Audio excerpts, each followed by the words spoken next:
We closed our Poshmark store a couple months ago, but today we are bringing it back to life with this #1 tool. Let me show you how it works. Here's Flip's cross-listing website. We are going to go and search on eBay. We are importing an item that I have already listed there. And as it loads, we will see right here, it is pre-filled with all the photos and details. We do have Poshmark right below it, so I'm going to go and list that there. We do have the majority of the items already pre-filled, but we are going to add in the category, which isn't a big deal, honestly, especially since the photos are already there. The pricing is also down in the bottom, so we're going to make sure we add in the cents, so that way it is good to go. It's that easy. Flip is completely free with unlimited listings every single month. You can cross-list to Facebook, eBay, Poshmark, and Mercari, and they also have Shopify, Depop, and Etsy coming soon. If you guys have any questions about this platform, please ask me down below.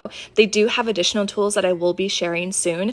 If you do use my link to join with Flip, you will be entered into my giveaway of receiving either a rollout printer or a ring light, your choice. Can't wait to hear you guys' questions, and I can't wait to see the new sales that are going to be coming in with Poshmark.